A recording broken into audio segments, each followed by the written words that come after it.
once again a very good evening to all of you. Screen मैं उम्मीद करता हूँ कि आप लोगों को विजिबल हो रहा होगा और ऑडियो भी क्लियर होगा। एक बार फाइनल कंफर्मेशन फटाफट से दे दीजिए। और कहाँ से आज हम लोग डिस्कस करेंगे? लास्ट क्लास में हम लोग कहाँ तक डिस्कस किए थे?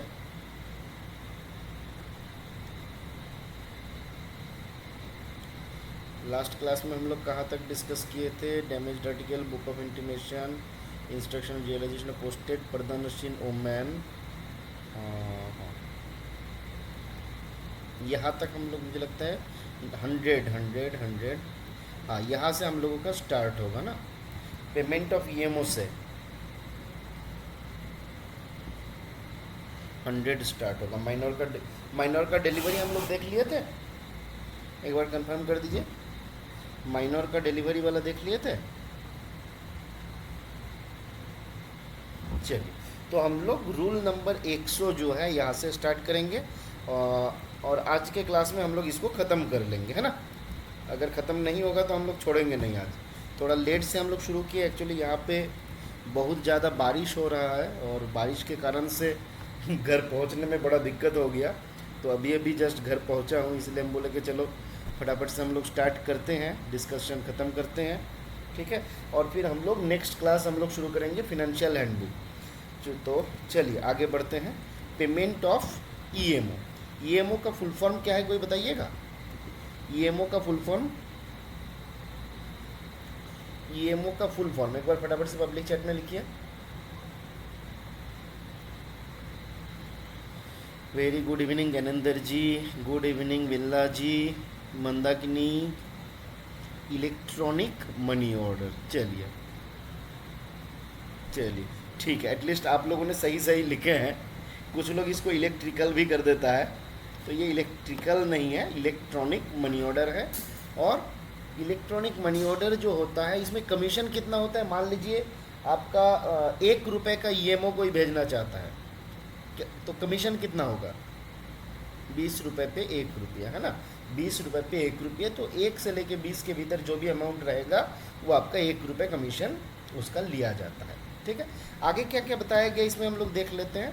तो बोला कि the copy of EMO delivery slip must be signed by the postman in acknowledgement of the EMOs and cash made over to them for payment, है ना। तो बोला जा रहा है कि जब हमारा ईएमओ का डिलीवरी स्लिप रहेगा, तो जो ईएमओ का डिलीवरी स्लिप रहेगा इसमें पोस्टमैन जो है साइन करेगा, एक्नॉलेज करेगा कि हाँ हमको ईएमओ मिला है, और उसके बाद वो कस्टमर को पे कर रहा है इस मामले के लिए, इसके लिए वो क्या करेगा, जो डिलीवरी स्लिप रहेगा वहाँ पे भी अपना साइन करेगा, ठीक है। The total amount of cash given to each postman to pay the money orders being written by him in words and figures over his signature। तो बोला गया कि हर एक केस में the total amount of cash, जो total जितना पैसा वो पोस्टमैन के द्वारा दिया जा रहा है, पे किया जा रहा है, उसको पोस्टमैन को अपने हैंड राइटिंग से वर्ड में और फिगर में दोनों लिखना रहेगा, उनके सिग्नेचर के द्वारा उसको अटेस्टेड करना रहेगा। when the postman is ordered to accompany, when a postman is ordered नहीं होगा, ordered होगा। when a postman is ordered to accompany another postman as the limit exceeds। अभी फटाफट से बताइए, एक जगह पे पोस्टमैन एक है ना, ईएमओ का बिल्कुल, ईएमओ का जो नंबर होता है वो 18 डिजिट का होता है। तो एक जगह पे एक पोस्टमैन है, और जो हमारा पोस्टमैन है वो मैक्सिमम कितना अमाउंट का ईएमओ वगैरह लेके जा सकता है, मैक्सिमम, और कुछ नहीं है, उनके पास केवल ईएमओ ही है, तो मैक्सिमम कितना अमाउंट को लेके वो जा सकता है। ये आपका अर्बन एरिया है, अर्बन एरिया है, तो अर्बन एरिया हो जाएगा तो आपका 40,000 हो जाएगा। रूरल एरिया होता तो 30,000 हो जाता। सुधाकर जी प्लीज़ म्यूट कर लीजिए, आपका अनम्यूट लग रहा है। सुधाकर जी, चलिए अभी अनम्यूट हो गया। चलिए आगे बढ़ते हैं। क्या बोला गया? वेन ये हम लोग ऑलरेडी देख लिया। तो ये 40, मान लीजिए कि कोई एक पोस्टमैन जा रहा था, उनके पास सपोज पर्टिकुलर डे में 60,000 का 70,000 का मनी ऑर्डर आ गया। तो यहाँ पे क्या किया जाएगा, उनके साथ एक दूसरा पोस्टमैन को भी भेजा जाएगा, है ना। When a postman is ordered to accompany another postman as the limit exceeds, it will be the duty of the postman to accompany the postman in his beat up to a point when the cash is reduced to the limit prescribed for a single postman. अब हमने क्या देखा था, हमने देखा था कि जो पोस्टमैन है उनको 70,000 का मनी ऑर्डर दिया गया था। सपोज हम लोग एग्जांपल ले रहे हैं कि जो पोस्टमैन है सपोज उनको ईएमओ दिया गया था ₹70,000 का। अब क्या हुआ, जा रहा है बीट में, डिलीवरी हो रहा है 5,000, 10,000, 15,000 ऐसे करते करते डिलीवरी हुआ। जब ये अमाउंट 40,000 पे आ जाएगा, जब ये अमाउंट 40,000 पे आ जाएगा मतलब लाइन लिमिट के भीतर आ गया। अगर रूरल एरिया है मान लीजिए 30,000 आ गया तो लाइन लिमिट के भीतर आ गया। तो बोला कि जब लाइन लिमिट में आएगा, जब तक लाइन लिमिट में आएगा तब तक उनको क्या करना है, एकम्पनी करना है। एक बार लाइन लिमिट में आ गया उसके बाद फर्दर एकम्पनी करने का आवश्यकता नहीं है। और ये जो पोस्टमैन स्कॉट कर रहे हैं, ये जो पोस्टमैन दूसरे पोस्टमैन को स्कॉट कर रहा था, उनके साथ जा रहा था, एकम्पनी कर रहा था, उनको भी साइन करना रहेगा पोस्टमैन बुक में। The escorting official should sign in the postman book in the column remarks against each EMO which was paid in his presence। तो जो एक्चुअल पोस्टमैन का बिट था उस पोस्टमैन के द्वारा भी एक पोस्टमैन बुक मेंटेन किया जाएगा। उस पोस्टमैन बुक में ईएमओ लिखा गया है ना। अगर डिलीवरी स्लिप नहीं दिया जा रहा है तो अगर डिलीवरी स्लिप दिया जाएगा तो वहाँ पे अलग से पोस्टमैन बुक मेंटेन करने का आवश्यकता नहीं है। वहाँ पे जो हमारा मनी ऑर्डर को पे किया गया उसी के अगेंस्ट में हम लोग आपका मान लीजिए साइन कर देंगे। बट अदरवाइज अगर हमको पोस्टमैन बुक मेंटेन कर रहे हैं तो पोस्टमैन बुक का रिमार्क कॉलम में हमको साइन करना रहेगा। मतलब जो पोस्टमैन एकम्पनी कर रहे हैं उनको साइन करना रहेगा। फटाफट से एक बार बता दीजिए पोस्टमैन बुक का फॉर्म नंबर कितना है। पोस्टमैन बुक का फॉर्म नंबर कितना है, MS-27 है ना। Very good. अच्छा बताइए विजिट बुक का फॉर्म नंबर कितना है। विजिट बुक का MS-86। Very good. Visit book का फॉर्म नंबर है MS-86। बहुत बढ़िया। अच्छा बताइए ACG-1 ये किसका फॉर्म नंबर है। ACG-1 ये किसका फॉर्म नंबर है।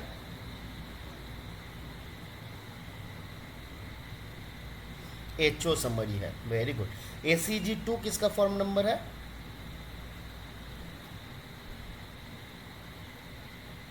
ACG-2 TCB का फॉर्म नंबर है। चलिए बहुत बढ़िया। आगे बढ़ते हैं हम लोग। आगे क्या बोला गया, बोला गया if the payee of an EMO is illiterate his thumb impression seal or other mark, his thumb impression seal or other mark should be obtained on the receipt and acknowledgement in the presence of a resident witness who should be required to attest his signature। तो अगर EMO का जो पेई है वो illiterate है तो उनका तो थंब इम्प्रेशन हमको लेना रहेगा, या फिर अगर थंब इम्प्रेशन नहीं दे सकता है तो कोई दूसरा मार्क या सील उनको देना रहेगा, है ना, कि हमको ये मिला है। अब ये थंब इम्प्रेशन या सील या अदर मार्क्स जो भी रहेगा इसको अटेस्ट किया जाएगा बाय एन रेसिडेंट विटनेस। उस पर्टिकुलर प्लेस में एरिया में जो दूसरा एक बंदा डिसाइड कर रहा है उनका हम लोग क्या करेंगे, उसमें उनके प्रेजेंस में उसको डिलीवर करेंगे, पे करेंगे और उनका आपका अटेस्टेशन उसमें हम रखेंगे, है ना। When the payee's thumb impression is taken the following procedure should be followed. अब हमने देखा कि पेई का थंब इम्प्रेशन ले सकते हैं, तो अगर थंब इम्प्रेशन लिया जाएगा तो थंब इम्प्रेशन कैसे लिया जाता है उसका प्रक्रिया को भी रूल 100 में आपका बताया गया है। क्या क्या बताया गया, बोला कि all grease and dirt should be first be carefully removed from the ball of the left thumb। तो हमको थंब इम्प्रेशन लेना रहेगा लेफ्ट थंब, चाहे वो लड़का हो चाहे वो लड़की हो, अलग से कुछ यहाँ पे बोला नहीं गया। EMO में हमेशा हम लेफ्ट थंब का इम्प्रेशन लेंगे। NPS के केस में फीमेल मेंबर्स का कौन सा थंब इम्प्रेशन लिया जाता है एक बार बताइए। एनपीएस के केस में फीमेल मेंबर्स का राइट थंब इम्प्रेशन लिया जाता है, मेल होता है तो लेफ्ट थंब इम्प्रेशन लिया जाता है। बट मनी ऑर्डर के केस में, ईएमओ के केस में दोनों आपका लेफ्ट थंब इम्प्रेशन ही है। तो हम यहाँ पे पहले क्या करेंगे, देखेंगे हाथ में कोई ग्रीस या फिर कोई धूल मिट्टी डर्ट कुछ हाथ में अगर रहेगा तो उसको केयरफुली उसको साफ कर लिया जाएगा, उसको रिमूव कर लिया जाएगा। फिर क्या किया जाएगा, बोला कि it should then be wiped dry and इसको हम पहले सुखा लेंगे। मान लीजिए धो लिया था पहले हम हाथ को, तो बाद में हम उसको पहले सुखा लेंगे। फिर क्या करेंगे, उसको स्पेशल इंक पैड के ऊपर, है ना, इम्प्रेशन लेने के लिए जो इंक पैड है उसके ऊपर रखा जाएगा। और कैसे रखा जाएगा, तो बोला जा रहा है it will be rolled very lightly from left to right. इसको लेफ्ट से राइट के तरफ, बाएं से दाएं के तरफ इसको हल्का सा रोल किया जाएगा। तब तक हम रोल करेंगे इसको जब तक उसको सफिशिएंटली वो इंक्ड ना हो जाए, है ना। तो ठीक ठाक उसमें इंक लग जाएगा। उसके बाद हम क्या करेंगे, the thumb should then be placed on the paper and complete impression obtained by rolling it lightly once from left to right. तो हम जब इंक लगाए हैं तो भी लेफ्ट से राइट हम उसको रोटेट किए, और जब हम इम्प्रेशन देंगे तो भी हम हल्का सा लेफ्ट से राइट की तरफ उसको रोटेट करेंगे। तो आपके एग्जाम पे सवाल पूछता है कि ये थंब इम्प्रेशन जब लिया जाता है तो थंब को हमें लेफ्ट से राइट रोटेट करना है या राइट से लेफ्ट रोटेट करना है, ये एक सवाल आपका यहाँ से पूछा जा सकता है ना। और बोला गया कि जब आप फाइनल इम्प्रेशन लीजिएगा उसके पहले एक दो रैंडम एक्सपेरिमेंटल इम्प्रेशन ले लीजिए कोई फालतू पेपर पे, है ना, कागज पे। फिर क्या बोला गया, बोला कि when the amount of an EMO payable to an illiterate villager is less than 5 rupees. अब देखिए ये अमाउंट को अभी तक आपका रिवाइज करके नहीं दिया गया, तो हम लोग जो दिया हुआ है उसी को याद रखेंगे कि कोई एक निरक्षर इलिटरेट विलेजर है जिनको मनी ऑर्डर हमको डिलीवरी करना है। अगर 5 रुपये का नीचे का अमाउंट रहेगा और उस गांव में कोई लिटरेट पर्सन नहीं है तो उस जगह पे उस ईएमओ को किसी दूसरा इलिटरेट विटनेस के सामने भी पे किया जा सकता है। और यहाँ पे हम दोनों पर्सन जिसको पेमेंट किए उनका भी थंब इम्प्रेशन लेंगे और जिनके सामने पेमेंट किए उनका भी थंब इम्प्रेशन लेंगे, ठीक है। अब यहाँ पे जिनके सामने हम आपका जो ईएमओ है उसका पे किए हैं उस विटनेस का नाम पोस्टमैन के द्वारा वहाँ पे लिखा जाएगा। पोस्टमैन वहाँ पे खुद से लिख देगा कि अमाउंट ऑफ ₹4 मान लीजिए has been paid in presence of फलाना पर्सन, ठीक है। आगे क्या बोला गया, बोला कि when the amount of an EMO payable to an illiterate villager is 5 or मोर, जब 5 रुपया या उससे ज़्यादा अमाउंट का ईएमओ रहेगा और गांव में कोई लिटरेट विटनेस अवेलेबल नहीं है, उस गांव का जो मुख्य है, हेडमैन है उस गांव का, उनके सामने आपका इसको पे किया जाएगा। और यहाँ पे जो हेडमैन है उनका थंब इम्प्रेशन लिया जाएगा और उनका नाम लिखा जाएगा कि हाँ इस पर्सन के सामने ये आपका ईएमओ जो है पे किया गया। अगर कोई ब्लाइंड पर्सन का ईएमओ है तो बोला गया जैसे इलिटरेट के केस में था सेम प्रोसीड्योर ब्लाइंड पर्सन के केस में भी फॉलो किया जाएगा। यहाँ तक क्लियर हुआ है, आगे बढ़े, कोई दिक्कत नहीं हो रहा है ना, एक बार कंफर्म करिए। आज नया लैपटॉप लिया हूँ, फिर भी अगर आप लोग बोलिएगा कि दिक्कत है तो हम छोड़ेंगे नहीं। अभी तक ठीक है, क्लियर है। चलिए आगे देखते हैं क्या बताया गया। बोला गया an endorsement should be made on the back of acknowledgement portion of EMO that the pensioner is alive on the date of payment. कौन सा केस में, तो बोला गया ईएमओ के माध्यम से अगर पेंशन पेमेंट किया जाता है तो यहाँ पे जो एक्नॉलेजमेंट पोर्शन रहेगा ईएमओ का, उसके पीछे वाला उसका जो रिवर्स साइड रहेगा वहाँ पे एक एंडोर्समेंट देना रहेगा कि ये बंदा जो है अभी जीवित है ना, जिसका पेंशन दिया जा रहा है वो बंदा अभी जीवित है। और जैसे हम लोग लाइफ सर्टिफिकेट लेते हैं जनवरी, अप्रैल, जुलाई और अक्टूबर उनका लाइफ सर्टिफिकेट कौन देगा? तो बोला गया जनवरी, अप्रैल, जुलाई और अक्टूबर महीने में ये जो एंडोर्समेंट हम उस एक्नॉलेजमेंट के रिवर्स में करते हैं, इसके लिए अटेस्टेशन चाहिए 2 रिस्पेक्टेबल पर्सन का उस गांव का, है ना। जिस भी गांव में उस पर्सन को पेंशन पे किया जा रहा है, उस गांव का कोई दूसरा और बंदा रहेगा जिनके सामने हम ये पेंशन पेमेंट करेंगे, और उनका क्या करेंगे, उनका एंडोर्समेंट के ऊपर उनका भी अटेस्टेशन रहेगा कि हाँ ये बंदा एक्चुअल में जीवित है। आगे क्या बताया गया? बोला कि एक्सेप्टेंस ऑफ कमीशन और present for payment of EMO, ये बहुत इंपॉर्टेंट रूल है।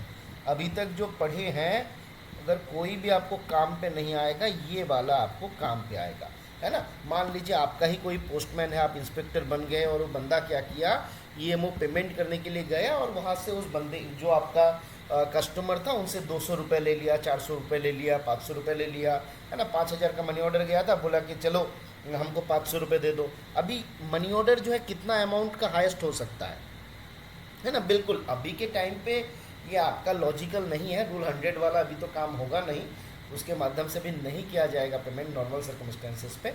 अभी मनी ऑर्डर जो है आपका 10,000 का हो चुका है ना। चलिए आगे क्या बोला गया? बोला कि postman who ask for or receives a commission or a present on payment of money order is liable to be removal, है ना। तो अगर कोई भी पोस्टमैन कस्टमर से किसी भी प्रकार का कमीशन लेता है या फिर किसी भी प्रकार का गिफ्ट वगैरह एक्सेप्ट करता है on in lieu of delivering the money order और पेइंग द मनी ऑर्डर, उस जगह पे उनको सज़ा कौन सा होने वाला है? तो बोला गया उनको सर्विस से सीधा रिमूव होना है। अगर ये केस आपका प्रूव्ड हो गया तो दूसरा पनिशमेंट आपको उनको नहीं देना है, यहाँ पे सीधा उनको रिमूवल फ्रॉम सर्विस करना है, ठीक है। आगे क्या बताया गया?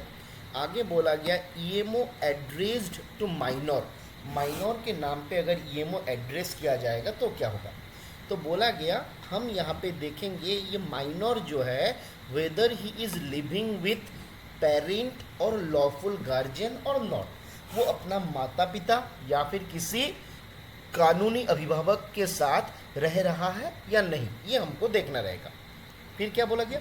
बोला गया under the age of discretion, अगर कोई भी माइनर ऐसा है जो अंडर एज ऑफ डिस्क्रिशन है, अंडर एज ऑफ डिस्क्रिशन मतलब जो अपना डिसीशन खुद नहीं ले सकता है, जो अपना डिसीशन खुद नहीं ले सकता है, उनको हम बोलते हैं under the age of discretion, है ना। मतलब जो अपना स्वविवेक से काम नहीं कर पाता है, इतना छोटा है ना। when under the age of discretion and is living with his parent or lawful guardian, the payment should be made to the parent or guardian। अगर कोई ऐसा बच्चा है जो अपना डिसीजन खुद नहीं ले सकता है, इतना छोटा बच्चा है, तो उनको हम क्या करेंगे, उनका जो माता पिता है या फिर जो लॉफुल गार्जियन जिनके साथ वो रहता है, उनको हम ये डिलीवरी कर देंगे, है ना। और ये जो पेरेंट और गार्जियन है उनको मनी ऑर्डर के फॉर्म पे साइन करना रहेगा on behalf of the minor. तो यहाँ पे माइनर का सिग्नेचर नहीं लिया जाएगा, माइनर के बिहाफ में उनका जो पेरेंट और गार्जियन है वो साइन करेगा। फिर क्या बोला गया?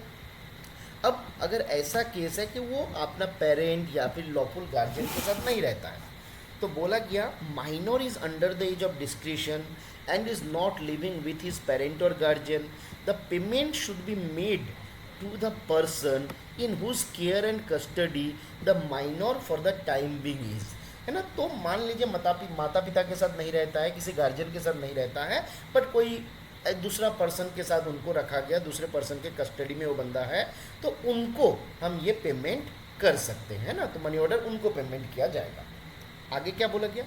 बोला कि लोकल गार्जियन मतलब जिनके कस्टडी में वो बंदा है, he will sign on the EMO on behalf of the minor. पहले केस में जैसे गार्जियन ने साइन किया था, यहाँ पे जो लोकल गार्जियन है जिनके कस्टडी में वो बंदा है, वो यहाँ पे साइन करेगा। और इस जगह पे एक इंडिमनिटी लिया जाता है, एक एग्रीमेंट करवाया जाता है, agreement of indemnity undertaking to be indemnify to be taken with the single agreement more than one EMO may be paid at one time। अब यहाँ पे मान लीजिए किसी लोकल गार्जियन के साथ वो रहता है और यहाँ पे एक इंडेमनिटी बना लिया गया कि इस बच्चे का जो भी मनी ऑर्डर आएगा इस फलाना पर्सन को दे दिया जाएगा। तो उस एक एग्रीमेंट से एक से ज़्यादा मनी ऑर्डर को भी आपका पे किया जा सकता है। Where the minor is old enough to understand the nature of transaction, payment should be made to the minor himself. तो ये एक इम्पॉर्टेंट पॉइंट है, याद रखना है कि मनी ऑर्डर आया है किसी माइनर के पास। मान लीजिए उस बच्चे का एज है 16 साल और 16 साल का एज में वो सफिशियंट कैपेबल हो चुका है कि वो अपना डिसीजन डिस्क्रिशन, वो आपका पावर का यूज़ कर सकता है, डिसीजन अपना खुद ले सकता है, वो समझ सकता है कि मनी ऑर्डर क्या होता है, नेचर ऑफ ट्रांजैक्शन क्या है। तो यहाँ पे हमको उसका गार्जियन को पे करने की आवश्यकता नहीं है, यहाँ पे हम उस बच्चे को सीधा पे कर सकते हैं। ठीक है, आगे क्या बोला गया, तो ये पॉइंट आपको याद रखना है। ठीक है, मतलब ऐसा नहीं है कि माइनर है तो खाली उसके गार्जियन को ही देना है।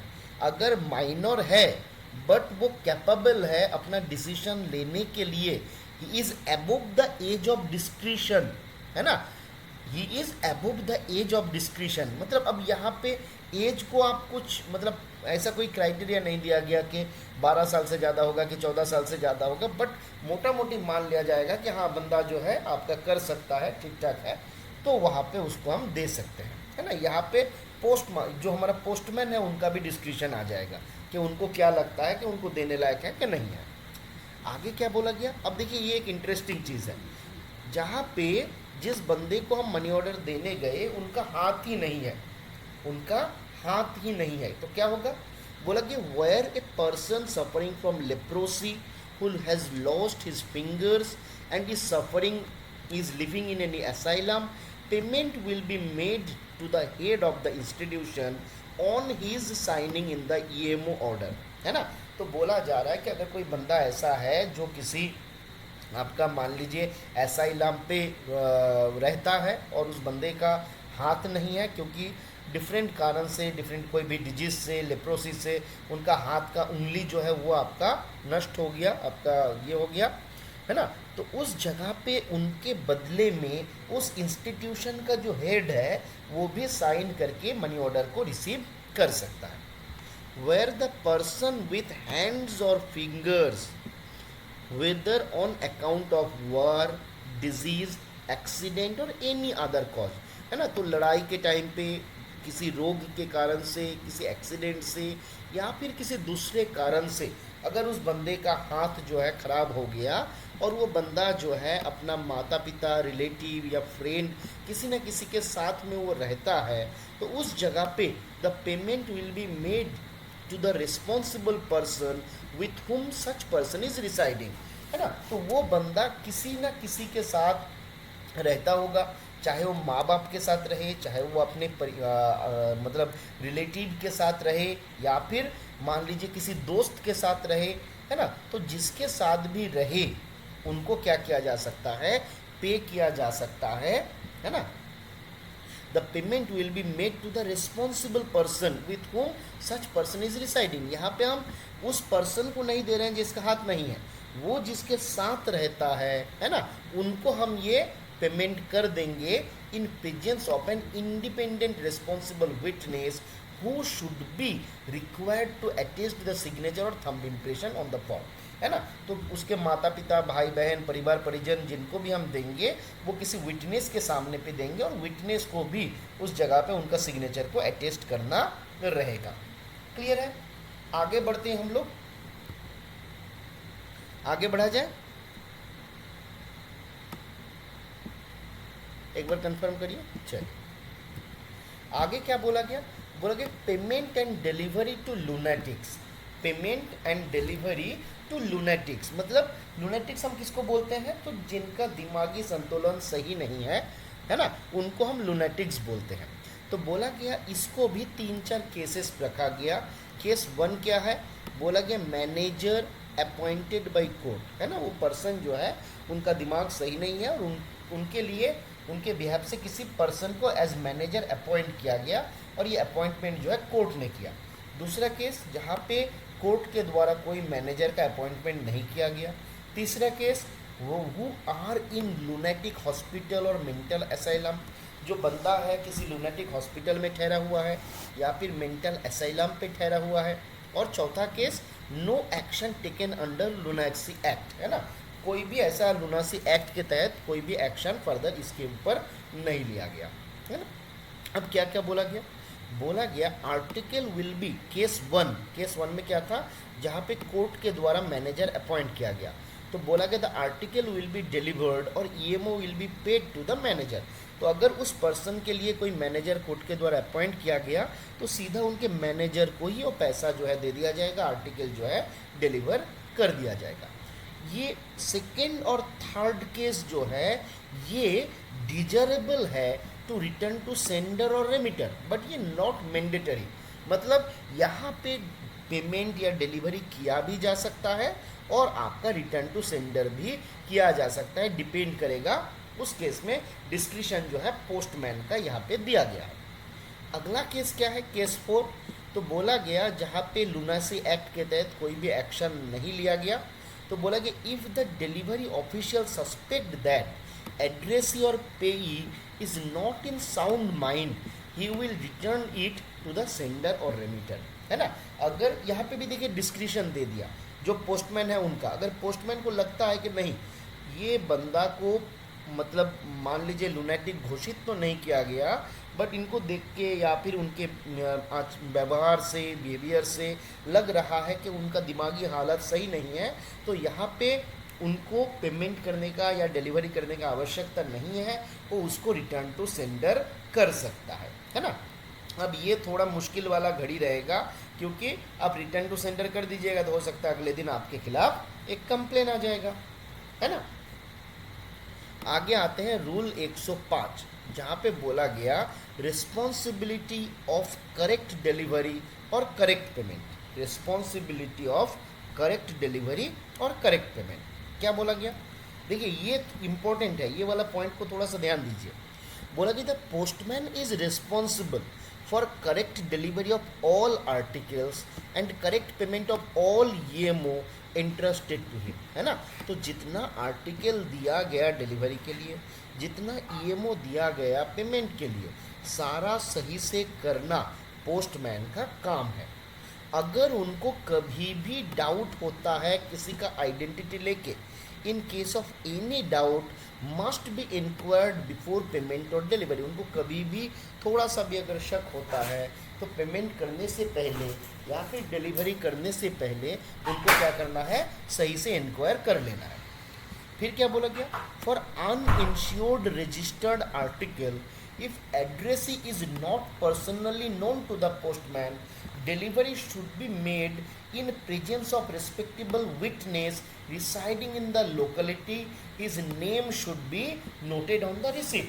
तो अगर कोई अनइंश्योर्ड आर्टिकल रहेगा, अगर कोई अनइंश्योर्ड आर्टिकल रहेगा और वहाँ पे जो एड्रेस ही है हमारा पोस्टमैन उनको नहीं पहचानता है, तो किसी दूसरा विटनेस के सामने, जो विटनेस उस लोकेलिटी का रहने वाला है या रहने वाली है, उनके सामने उसको पे या डिलीवरी किया जा सकता है और उनका नाम जो है रिसिप्ट में, है ना, अनरजिस्टर्ड आर्टिकल है तो डिलीवरी होगा, तो आपका उनका नाम जो है रिसिप्ट में पोस्टमैन के द्वारा लिखा जाएगा।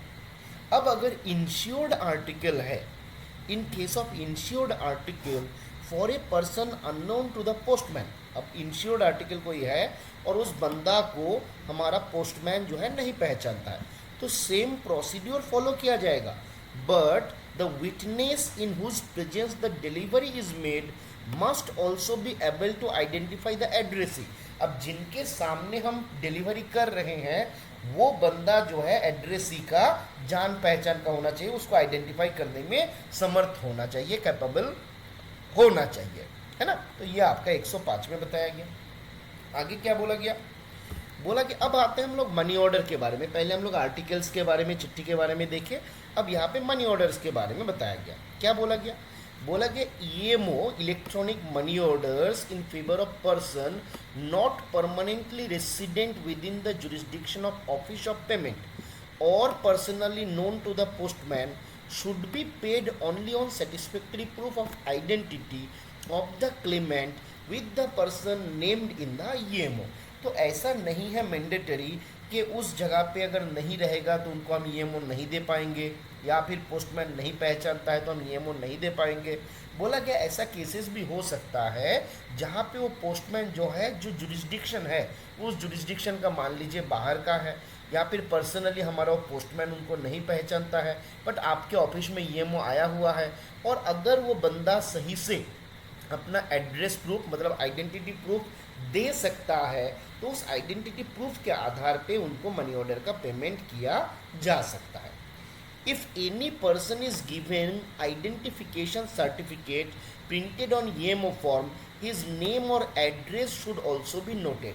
अगर कोई भी बंदा ऐसा है जहाँ पे हमारा पोस्टमैन उनको नहीं पहचानता है और आइडेंटिफिकेशन सर्टिफिकेट के आधार पे उनको पे किया जा रहा है, तो उनका जो एक्चुअल नाम है और एड्रेस मतलब वो कहाँ पे रहता है ये सारा डिटेल्स भी हमारा ईएमओ फॉर्म पे लिख लिया जाएगा। If he refuses to comply with this request, और यहाँ पे जब हम ये रिक्वेस्ट किए, मान लीजिए वो मना कर दिया, हमको डिटेल्स अपना प्रोवाइड नहीं किया, the postman should exercise greater care in accepting the identification as genuine, है ना। तो यहाँ पे पोस्टमैन और थोड़ा सा कॉशियस हो जाएगा और अच्छे से देखेगा भाई सही से उसका आइडेंटिफिकेशन जो है हो रहा है कि नहीं। If the postman is not fully satisfied with the identity, he will not deliver or pay and intimate it to the assistant and postmaster। अगर जो हमारा पेई है या एड्रेस ही है, अगर हमको उनका आइडेंटिटी को लेके शक है तो हम उनको पे नहीं करेंगे, और अपने ऑफिस में आके जो हमारा पोस्टल असिस्टेंट रहेंगे या जो हमारा पोस्टमास्टर साहब रहेंगे, हम उनको इस मैटर को इंटीमेट भी करेंगे। द पेमेंट और delivery will be made from the post office with greater care. अगर ऐसा हो जाता है तो पोस्ट ऑफिस से फर्दर उनका पेमेंट किया जाएगा, और यहाँ पे और ज़्यादा केयरफुल हम लोगों को रहना होगा। आगे क्या बोला गया? बोला गया लॉस ऑफ आर्टिकल और ईएमओ टू बी रिपोर्टेड।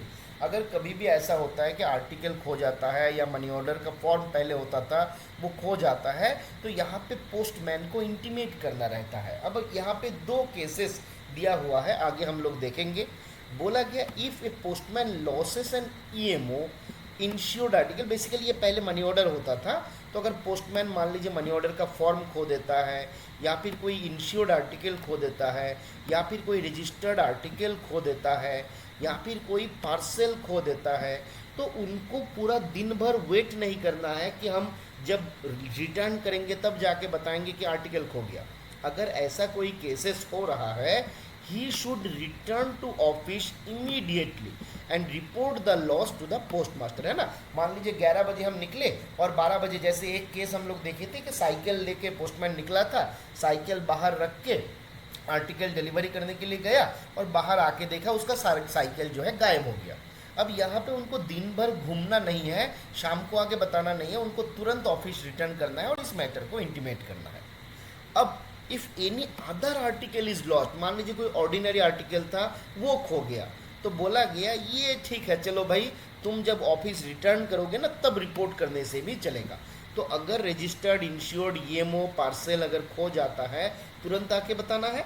अगर कोई दूसरे प्रकार का आर्टिकल अगर खो जाता है तो शाम को जब रिटर्न करेंगे तब जाके पोस्टमास्टर को रिपोर्ट करना है। यहाँ से भी एक सवाल एग्जाम पे कभी कभी पूछ लेता है। ठीक है, आगे बढ़ा जाए, एक बार कंफर्म करिए देवी और सजनों। चलिए, फिर रूल 107 जहाँ पे बोला रिटर्न ऑफ अनडिलीवर्ड आर्टिकल। क्या बोला गया? बोला कि postman in no circumstances keep the article in his possession for more than 24 hours. तो किसी भी हालत पे, किसी भी सूरत पे आपका हमारा जो पोस्टमैन है वो एक आर्टिकल को 24 आवर्स से ज़्यादा अपने कस्टडी में, अपने पोसेशन पे नहीं रख पाएगा, है ना। याद रखना है, अगर उनको रखना है उसको ऑफिस में रखना है, अपने पास नहीं रखेगा। तो 24 आवर्स से ज़्यादा आर्टिकल अपने पास नहीं रख सकता है। ये सवाल भी एग्जाम पे पूछा जाता है। बोला कि if an article is undelivered or EMO is not paid the remark stating the reason for non-delivery or non-payment should be written briefly and legibly on the address side of the article by the postman and under his dated initial and beat number and copy of delivery slip or book of postman, है ना। तो क्या बोला गया कि जब कोई article हम डिलीवर नहीं कर पाए या फिर ईएमओ को हम पे नहीं कर पाए, तो जो एड्रेस साइड रहेगा उस जगह पे पोस्टमैन को ये मैटर को कि रीज़न क्या है, किस कारण से इस आर्टिकल को पे नहीं कर पाए। जैसे हम लोग लिखते हैं डोर लॉक, अब डोर लॉक तो आपको डोर लॉक ही लिखना है, वहाँ पे DL नहीं लिखना है। RTS रिटर्न टू सेंडर है तो हम रिटर्न टू सेंडर ही लिखेंगे, RTS नहीं लिखेंगे, है ना। हालांकि हम लोग करते हैं उल्टा है, हम लोग हमेशा RTS डोर आपका DL या फिर NK इस प्रकार से ही रिमार्क देते हैं जो आपका एज पर रूल सही नहीं है ना। तो यहाँ पे अपना डिटेल्ड जो रिमार्क है वो लेजिबल और आपका लिखना है, लेजिबल वे में उनको लिखना है कि देखने से समझ में आए, और कारण जो है बताना है। प्रिस्क्राइब्ड रिमार्क का आपका देखिएगा कैटेगरी लिस्ट भी दिया हुआ है। आप देखिएगा अभी के समय पे आपका एडमिनिस्ट्रेटिव ऑर्डर आया हुआ था 4 फरवरी या 5 फरवरी 2025 में, उसमें भी एक लिस्ट दिया हुआ है कि क्या क्या हमारा स्टैंडर्ड रिमार्क होगा, है ना। तो स्टैंडर्ड रिमार्क जो है देना है, उनको इनिशियल करना है और कौन सा बीट का वो पोस्टमैन है वो भी लिखना है। अब यहाँ पे एक बात देखिए, यहाँ पे फुल सिग्नेचर नहीं बोला, यहाँ पे इनिशियल बोला और साथ में बोला कि बीट नंबर भी लिख दो। तो एक तो हमको आर्टिकल पे लिखना है, दूसरा हमको आइदर डिलीवरी स्लिप पे लिखना होगा और पोस्टमैन बुक में लिखना होगा। अगर डिलीवरी स्लिप हमको दिया गया तो पोस्टमैन बुक मेरे पास होगा नहीं, है ना। तो हम आइदर डिलीवरी स्लिप में एंट्री करेंगे या फिर पोस्टमैन बुक में एंट्री करेंगे। आगे बढ़ते हैं। बोला कि details of postman mobile application PMA, बोला कि the postman has to update the delivery particulars in the postman mobile application in addition to delivery slip. देखिए ये इंपॉर्टेंट रूल है ना, कि पोस्टमैन को जो आपका PMA ऐप दिया गया, मोबाइल दिया गया, पोस्टमैन को आर्टिकल का जो डिलीवरी स्टेटस है डिलीवरी स्लिप में तो दिखाना है ही, साथ में मोबाइल एप्लीकेशन पे भी दिखाना है। रूल नंबर 111, इसको याद रख लीजिएगा। आगे बोला गया एडिशनल ड्यूटी टू पोस्टमैन, क्या बोला गया, बोला कि पोस्टमैन को अपना काम के साथ साथ दूसरा काम पे भी हम लगा सकते हैं। जैसे बोला कि data entry of mail articles given to them for delivery. अब डिलीवरी के लिए उनको जो हम आर्टिकल देंगे ना, उसको चढ़ाने का काम, ये भी देखिए ऐसा नहीं, बहुत जगह पे हम लोग पोस्टमैन से एंट्री करवाते हैं और पोस्टमैन बोलता है कहाँ पे, हमको क्यों करवा रहे हो। तो रूल है, रूल 112 जो है वो हमको बता रहा है कि इस मेल आर्टिकल का एंट्री पोस्टमैन के द्वारा भी करवाया जा सकता है। 60 minutes prior to delivery, 20 minutes after the return from beat. अब ये हमेशा ऐसा नहीं कि डिलीवरी के लिए हम आर्टिकल को एंट्री करवा रहे हैं, घंटा घंटा करवाते जा रहे हैं या फिर उनके ड्यूटी आवर पे करने जा रहे हैं। तो बोला कि जब वो डिलीवरी के लिए निकलेगा उसका 60 मिनट पहले तक और आने के बाद 20 minutes after the return of beat, है ना। 60 minute prior to delivery, delivery से पहले 60 मिनट तक हम उनका ये फंक्शन यूज़ कर सकते हैं, उनका ये सेवा हम ले सकते हैं, और जब आएगा उसके बाद 20 मिनट तक उनका ये सेवा जो है हम ले सकते हैं। तो जाने से पहले 60 मिनट और आने के बाद 20 minute. Assistance of sorting postman, head postman in beat sorting. तो जो हमारा शॉर्टिंग पोस्टमैन होता है या फिर हेड पोस्टमैन होता है, उनके माध्यम से हम डिफरेंट बीट का आर्टिकल को भी शॉर्ट करते हैं। तो ये असिस्टेंट भी एज पर रूल ही लिया जाता है।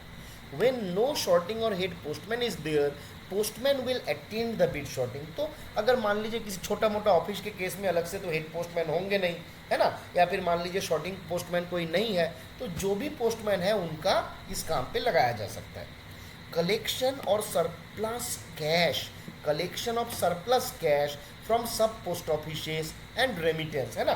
तो जो डिफरेंट सब ऑफिस रहेगा उस ऑफिस के साथ हम उस ऑफिस को एक्सेस कैश भेजना या फिर उस ऑफिस से एक्सेस कैश का रिमूव करना, ये दोनों ऑप्शन जो है काम जो है पोस्टमैन के माध्यम से करवाया जा सकता है। फिर to act as an agent of promoting PLI RPLI business and business development product. देखिए पोस्टमैन के माध्यम से भी हम PLI RPLI का प्रमोशन करवा सकते हैं, BD प्रोडक्ट रिलेटेड कोई काम है तो वो भी हम करवा सकते हैं। Assistance to the treasurer in sorting the currency notes and making the bundles denomination wise, and also to escort the treasurer while drawing and remittance of cash from bank and treasury. तो postman को हम treasurer को assist करने के लिए भी रख सकते हैं, जहाँ पे वो ट्रेजरर को करेंसी नोट शॉर्ट करने में मदद करेगा, उसका बंडल डिनोमिनेशन वाइज बनाने में मदद करेगा। ट्रेजरर जब बैंक में जाएगा या फिर ट्रेजरी में जाएगा पैसा लाने के लिए या फिर पैसा रिमिट करने के लिए, तो वहाँ पे ट्रेजरर के साथ एस्कॉर्ट करते हुए हम पोस्टमैन को भी भेज सकते हैं। फिर IPPB and IPPB third party transaction, door step banking, ये सारा काम जो है ये भी पोस्टमैन को दिया गया है ना। जैसा आधार अपडेट का काम है या फिर कोई डोर स्टेप बैंकिंग दूसरा है, तो ये सारा चीज़ जो है करवाया जा सकता है। Any other duty assigned by the department और हेड ऑफ ऑफिस, हम जैसे लास्ट दिन एक हम लोग बात कर रहे थे ना कि हम किसको कौन सा काम करवा सकते हैं, तो देखिए पोस्टमैन को इतना काम दिया गया और देने के बाद लास्ट में जाके बोला इसके अलावा अगर कुछ छूटा हुआ है और जो ऑफिस का बॉस है, हेड ऑफ ऑफिस है या फिर जो हमारा हेड ऑफ डिपार्टमेंट है वो चाहते हैं तो कोई भी दूसरा काम जो है वो भी हमारा जो इंटरेस्ट ऑफ पब्लिक है उसमें करवा सकता है पोस्टमैन से। क्लियर है? तो ये भी हमारा एक दिया गया है ना। ये लास्ट में जाके रामबाण दे दिया जाता है कि भाई कुछ छूट गया तो सारा, लास्ट में हम लोग बचपन में लिखते थे ना, दो चार को लिखने के बाद लास्ट में जाके ईटीसी, तो ये ईटीसी वाला काम है ना, सारा कवर है इसमें। अब आते हैं रूल नंबर 113 जहाँ पे बोला गया ड्यूटीज ऑफ मेल अटेंडेंट। अब क्या बोला जरा, बोला कि mail attendants are employed in post office situated at or near railway station.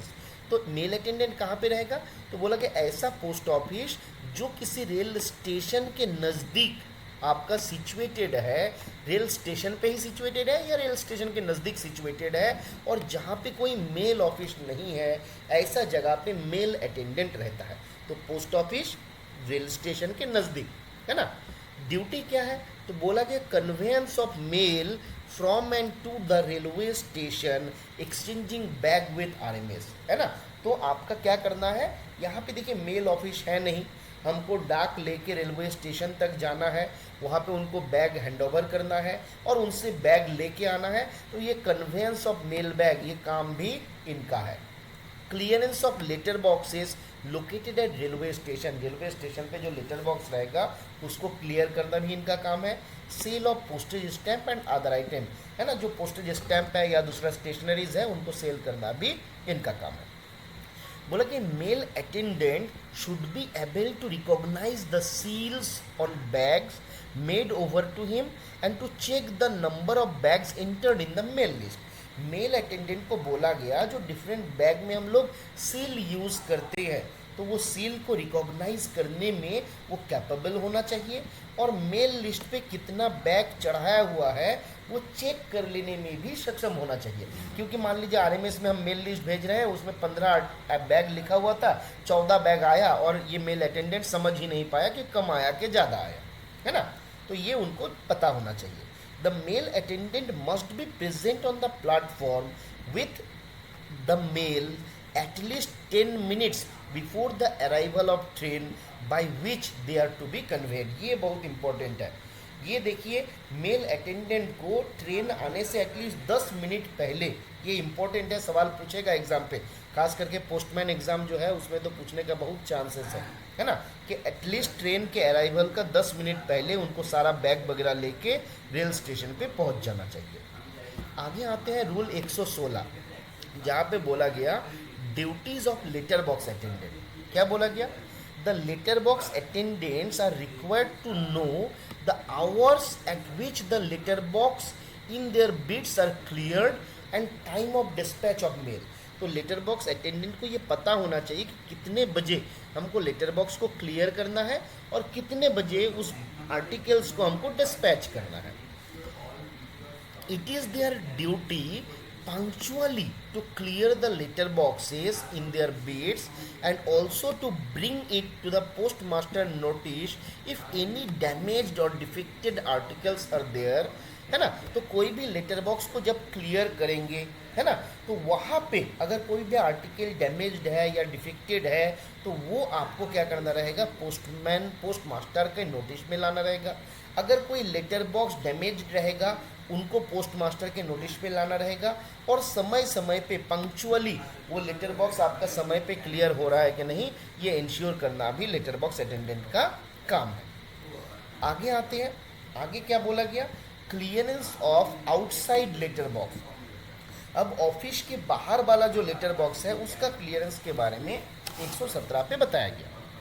क्या बोला गया, बोला गया when a letter box attendant is about to proceed on his rounds the postmaster or responsible assistant should make over to him the keys of letter boxes and changeable hour plates and bags for collection of article, है ना। अब office के बाहर वाला letter box clear करने के लिए जब जाएगा तो पोस्ट मास्टर क्या करेगा, उस पोस्ट मास्टर या फिर जो आपका पोस्टल असिस्टेंट वहाँ पे रहेंगे, पोस्ट मास्टर या जो पोस्टल असिस्टेंट रहेंगे जिनके कस्टडी में वो सारा लेटर बॉक्स का चाबी रहेगा, उस चाबी को हैंड ओवर करेगा, नंबर 1। दूसरा, changeable hour plate. Changeable hour plate कब होता है, मान लीजिए किसी लेटर बॉक्स दिन में 2 बार क्लियर होता है, एक बार 11 बजे एक बार 4 बजे, तो वहाँ पे चेंजेबल आवर प्लेट का ज़रूरत पड़ता है।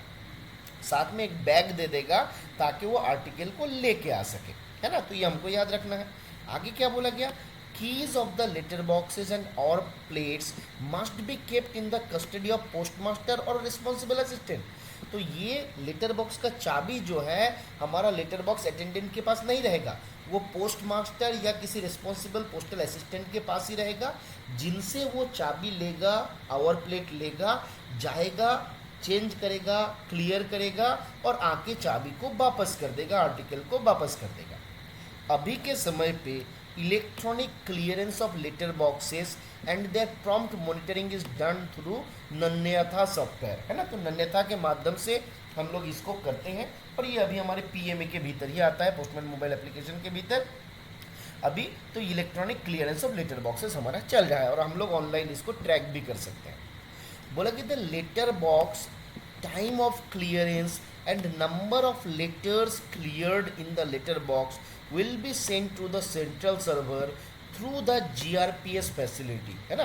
तो जब भी हम लेटर बॉक्स को क्लियर करते हैं नन्यता सॉफ्टवेयर के माध्यम से तो वहाँ पे लेटर बॉक्स से कितना आर्टिकल हमको मिला ये सारा डिटेल्स जो है GPRS के माध्यम से सेंट्रल सर्वर को सेंड कर दिया जाता है, जिसको हम लोग ऑनलाइन घर बैठे भी ट्रैक कर सकते हैं। आगे आते हैं रूल नंबर 119 जहाँ पे बोला गया ड्यूटीज़ ऑफ पैकर। कितने लोग जगे हुए हैं और कितने लोग सो गए हैं, एक बार फटाफट से बताइए, कितने लोग सो गए हैं, फटाफट से लिखिए आई एम स्लीपिंग, जिसको जिसको नींद आ रहा है। अच्छा, जिसको नींद नहीं आ रहा है लिखिए आई एम स्लीपिंग।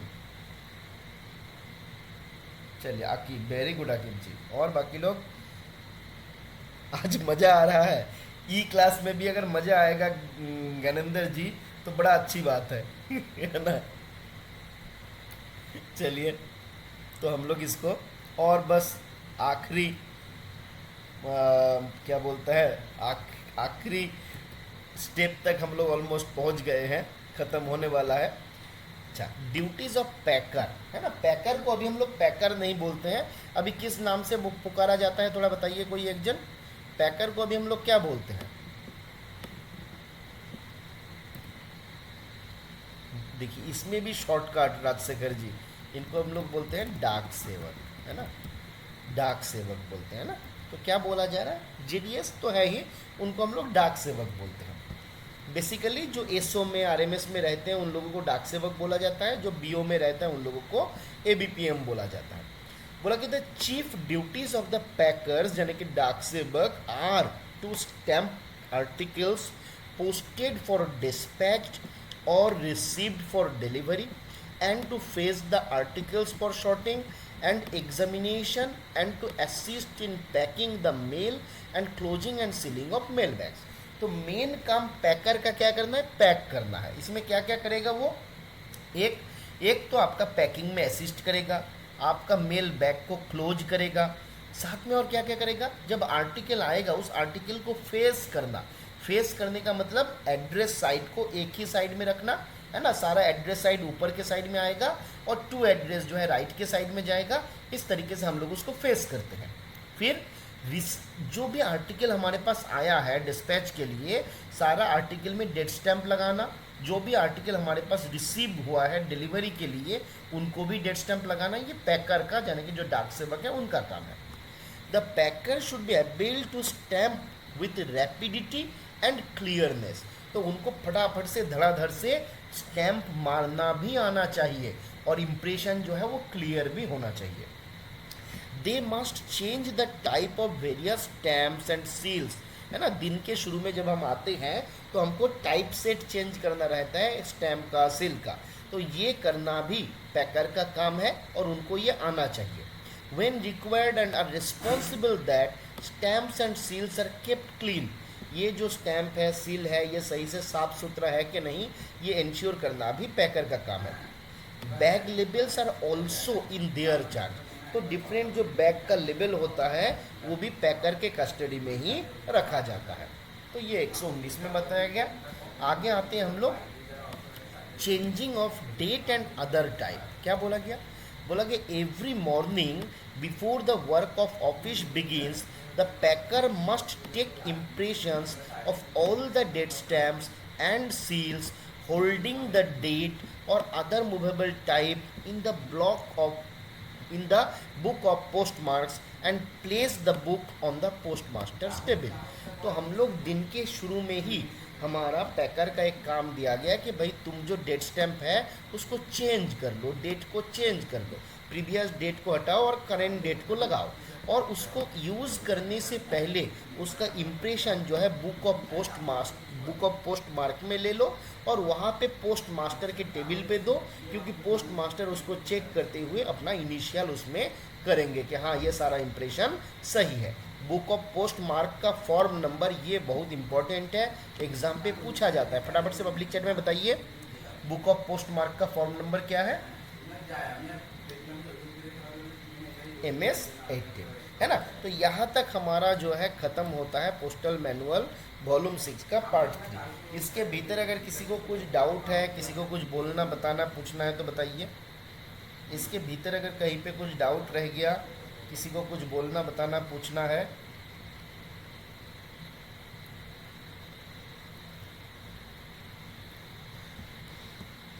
अगर डाउट नहीं है तो एक बार नो डाउट लिख दीजिए। ACG फॉर्म का लिस्ट हम अभी तक बनाए नहीं है ज्ञानेंद्र जी, उसको एक बार हम बना लेते हैं, बना के भेजेंगे, ठीक। GDS कितने टाइप के होते हैं? चलिए संतोष जी का अच्छा सवाल है, GDS कितने टाइप का होता है? तो देखिए GDS को अगर आप बोलिएगा तो बेसिकली आपका 3 टाइप का होता है। जैसे BO में जो पोस्ट मास्टर होता है वो होता है BO पोस्ट मास्टर, है ना। BO में जो पोस्ट मास्टर होता है वो होता है BPM। BPM को मदद करने के लिए BPM हु हेल्प्स BPM, जो आपका BPM को मदद करता है। जैसे किस किस काम से? बेसिकली 2 काम यहाँ पे रहता है। एक होता है डिलीवरी ऑफ मेल, है ना, एक होता है डिलीवरी ऑफ मेल जिसको हम लोग पहले MD बोलते थे, पहले उसको हम लोग मेल डिलीवरर बोलते थे, और दूसरा होता है मेल कैरी, है ना, या कन्वेंस ऑफ मेल बोल सकते हैं, conveyance of mail. Conveyance of mail जो करता है उसको हम लोग बोलते थे MC, मेल कैरियर, है ना। तो 2 हमारा प्रकार हो गया, BPM और ABPM। तो ये हमारा हो गया BO में जो लोग काम करता है। अब जो लोग BO में नहीं काम करता है बट वो GDS है, उनको बोला जाता है डाक सेवक, जो आपका SO में काम करता है, HO में काम करता है, RMS में काम करता है ना, या फिर दूसरे ऑफिस में काम करता है। तो ये सारा है हमारा डाक सेवक। तो ये 3 प्रकार का GDS होता है, BPM, ABPM और आपका डाक सेवक। याद रहेगा संतोष जी?